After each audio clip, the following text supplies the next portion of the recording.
बिस्मिल्लाहिर्रहमानिर्रहीम। अस्सलाम वालेकुम डियर स्टूडेंट्स। एक छोटा सा कॉन्सेप्ट और सीखते हैं सर।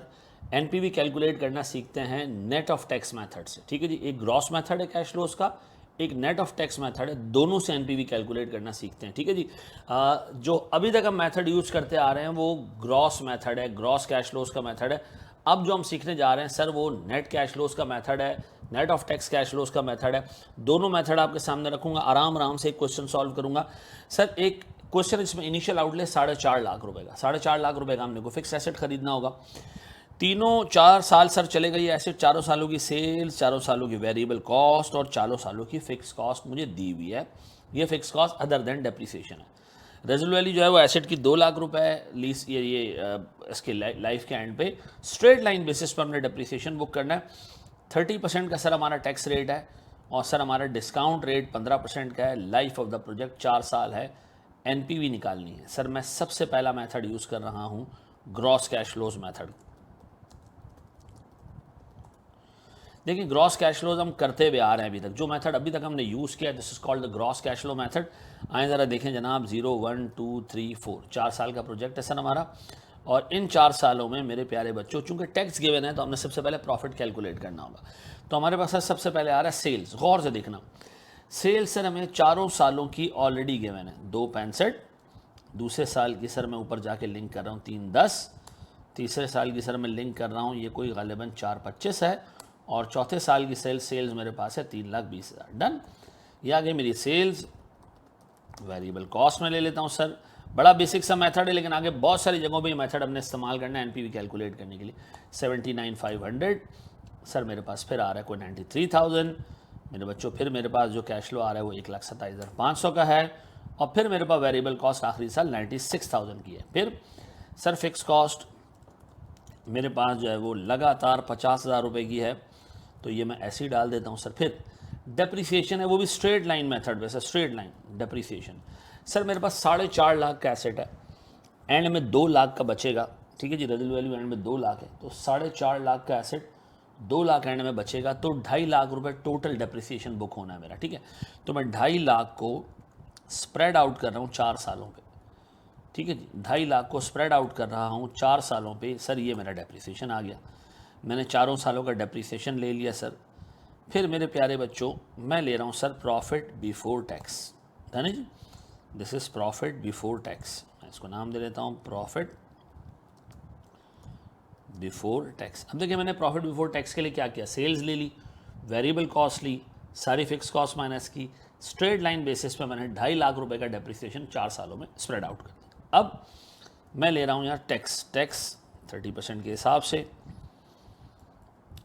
सर मैंने 73,000 पर टैक्स लगाया 30%, एंड मैंने सारे प्रॉफिट्स पर टैक्स लगा दिया 30% के हिसाब से। डन। अब इन टैक्सेस के बाद सर मैं ऐड बैक कर रहा हूँ सर डेप्रिसिएशन को।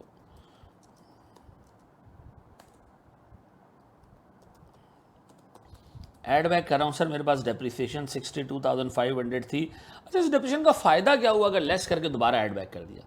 सर इस डेप्रिसिएशन की वजह से मेरा टैक्स कम हुआ, इसका मतलब डेप्रिसिएशन लेस करके ऐड बैक करके उसका इम्पैक्ट तो ख़त्म कर दिया आपने, लेकिन उस पर जो टैक्स सेविंग्स आई, क्योंकि अगर ये डेप्रिसिएशन नहीं होता, आप गौर से देखो इस 21,900 को देखना, इस 21,900 को देखना सर, अगर ये डेप्रिसिएशन नहीं होता तो मेरा सर टैक्स होता 40,000। इस डेप्रिसिएशन की वजह 40, 50, 74 और 52, इस डेप्रिसिएशन की वजह से सर हमारा टैक्स सिग्निफिकेंटली कम हुआ। ठीक है जी, इस डेप्रिसिएशन की वजह से हमारा टैक्स कम हुआ है। तो डेप्रिसिएशन यहाँ लेस इसलिए किया जाता है ताकि टैक्स को हम कम कर सकें। तो इसका मतलब है लेस करना और फिर ऐड बैक करने से डेप्रिसिएशन का इम्पैक्ट तो खत्म, लेकिन जो उसकी टैक्स सेविंग्स है उसका इम्पैक्ट हमारे पास रह जाता है। ऐसा आप बताएं जी, मैं इसमें इनिशियल आउटले ले लूँ कितने का भैया? इनिशियल आउटले जी 4.5 लाख का, और सर एंड में रेजल वैल्यू कितनी है? 2 लाख की। सर मैंने सारे कैश फ्लोज ड्राफ्ट कर लिए, अब मैं इनको एडअप कर लेता हूँ। तो सर सबसे अच्छी बात ये एक्सेल में एक गो में एडअप हो जाएगा ये सारा। मैं कह रहा हूँ जनाब ये हैं मेरे नेट कैश फ्लोज।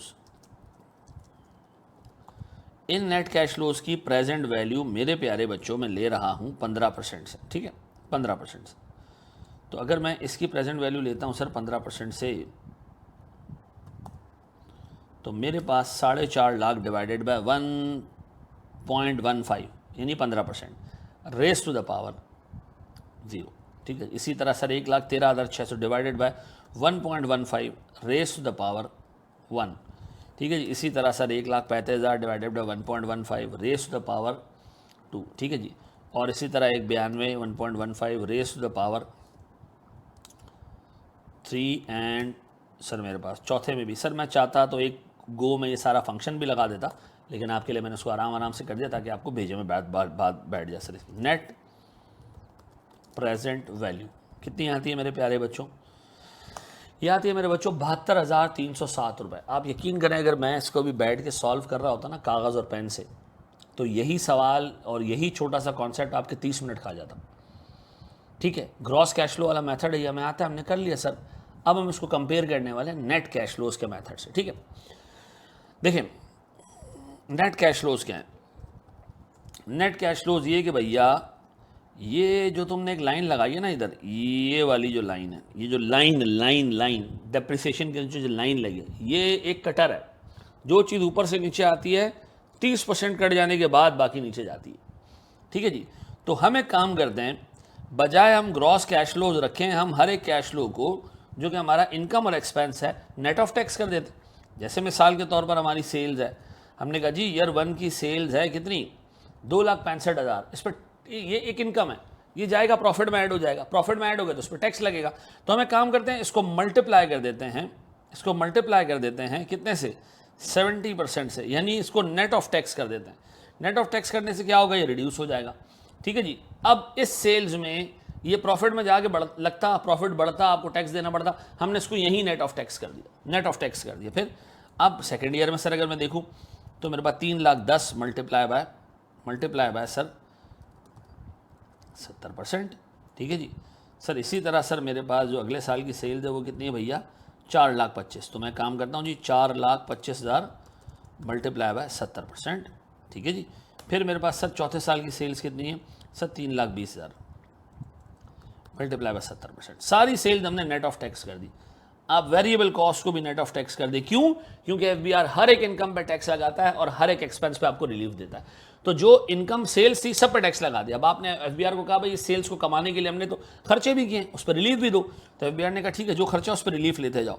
तो सर मेरा पहला खर्चा कौन सा सर, 79,500। मैंने कहा जी 79,500 मल्टीप्लाई बाय 0.7, 70%। इसी तरह मेरे प्यारे बच्चों मेरे पास अगले साल 93,000 मल्टीप्लाई बाय 70%, ठीक है जी। इसी तरह मेरे बच्चों मैं इसको लिंक कर देता हूँ ऊपर से, 1,27,000 मल्टीप्लाई बाय 70%, ये आ गया मेरे बच्चों ऐसा। और मैंने कहा जी आगे वाली वेरिएबल कॉस्ट को भी ऐसे ही कर दो। तो मेरे पास सारी सेल्स नेट ऑफ टैक्स हो गई, सारी variable cost net of tax हो गई।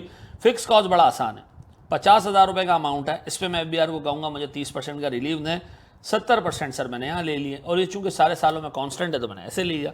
अब डेप्रिसिएशन एक कैश फ्लो नहीं है, लेकिन डेप्रिसिएशन पे टैक्स सेविंग्स मिलेंगी, टैक्स सेविंग्स मिलेंगी। टैक्स सेविंग्स का मतलब ये है कि सर जो मैंने ऊपर आपने सेल्स निकाली है नेट ऑफ टैक्स, सर मैं एफबीआर के पास जाऊंगा, मैं कहूंगा जी मैंने सेल्स को कमाने के लिए डेप्रिसिएशन भी इनकर किया है। तो डेप्रिसिएशन एक कैश फ्लो नहीं है, लेकिन सर उस पर टैक्स सेविंग्स आपने लेनी है। तो मैं क्या करूंगा जनाब, यहाँ लिखूंगा जनाब टैक्स सेविंग्स ऑन डेप्रिसिएशन।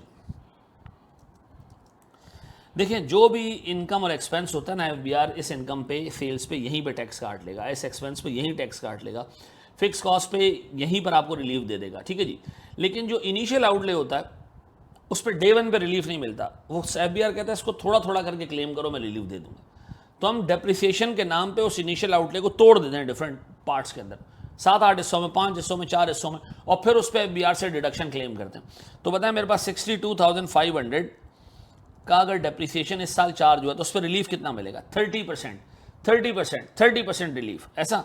अब बताएं 18,750 सारे सालों में, डन। अब ये आगे सर मेरे सारे cash flows net of tax हो गए, इनिशियल आउटले, इसको नेट ऑफ टैक्स नहीं करना, क्यों? क्योंकि सर मैंने डेप्रिसिएशन में टैक्स सेविंग्स ले लिए यहाँ पे। अब बता रेज़िडुअल वैल्यू कितनी है जी, 2 लाख। अब बताएं सर आपके पास अज्यूम करो 4.5 लाख खर्चा करना एक एक्सपेंस है, ऐसा 4.5 लाख का खर्चा करना एक एक्सपेंस है, ठीक है जी, और 2 लाख एंड में रिसीव होना, टेक्निकली एक इनकम कह लो उसको। दोनों को नेट करूं तो सर मेरा नेट एक्सपेंस है या नेट इनकम है, 2.5 लाख। 2.5 लाख पे मुझे रिलीफ मिलना चाहिए 30% के हिसाब से, ये बनता है 75,000। 75,000 के रिलीफ को मेरे प्यारे बच्चों अगर मैं 4 सालों में स्प्रेड आउट करूं तो ये 18,750 रुपये का रिलीफ बनता है, जो मुझे डेप्रिसिएशन पे टैक्स सेविंग्स के नाम पे यहाँ नज़र आ रहा है। ये बात देजे में बैठती है। अब मैंने सेल्स को नेट ऑफ टैक्स कर दिया, सेल्स एक कैश फ्लो भी है, एक इनकम भी है। मैंने वेरिएबल और फिक्स कॉस्ट को नेट ऑफ टैक्स कर दिया। डेप्रिसिएशन पे मैंने टैक्स सेविंग्स ली, यानी कि इस इनिशियल आउटले और रेजिडुअल वैल्यू को नेट करके जो नेट एक्सपेंस बनता है उस पर रिलीफ एफबीआर ने मुझे 1 साल में देने की जगह 4 सालों में फैला दिया। डन। अब हो गया जी सारा काम। बस जी इसको मैं नेट करूंगा तो मेरे पास डायरेक्ट कैश फ्लोज आ जाएंगे, खत्म। आप चेक करिए, वही कैश फ्लोज हैं जो आपको ऊपर नज़र आ रहे थे। 1,13,600, 1,35,650, 1,92, 3 लाख। अच्छा अब सीधी सी बात है सर, मैं इसकी प्रेजेंट वैल्यू निकाल लेता हूँ, ठीक है जी।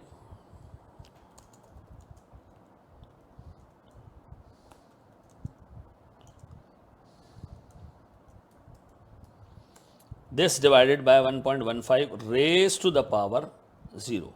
और मैंने कहा भाई ये फंक्शन हर जगह कॉपी कर दें और मुझे बताएं मेरे प्यारे बच्चों मेरा कितने रुपए का एनपीवी आया है। This is net present value. Sir ये मेरे पास आता है 72,307। पक्का जी, दोनों तरीकों से आपने देख लिया। ग्रॉस कैश फ्लोज रखें, प्रॉफिट निकालें, उस पर टैक्स लगाएं, डेप्रिसिएशन ऐड बैक करें और एनपीवी निकालें। दूसरा तरीका ये सारे इनकम और एक्सपेंडिचर्स को नेट ऑफ टैक्स कर दें सिवाय डेप्रिसिएशन के। डेप्रिसिएशन पे टैक्स सेविंग्स ले लें और इनिशियल आउटले और रेजिडुअल वैल्यू की अमाउंट डाल दें, वही कैश फ्लोज आपको मिल जाएंगे जो आपने भी थोड़ी देर पहले ग्रॉस के तरीके से देखा था। पक्का याद रहेगा मेरे बच्चों ही, बढ़ जाए स्टेप आगे, ठीक है जी। आज की क्लास हम यहीं तक रखते हैं इंशाल्लाह ताला। हमारी आज तकरीबन 5th क्लास हो गई है और इंशाल्लाह ताला फिर मैं वीक में आपको इंशाल्लाह मज़ीद नेक्स्ट वीक में 5 क्लासेस दे दूंगा। Thank you very much.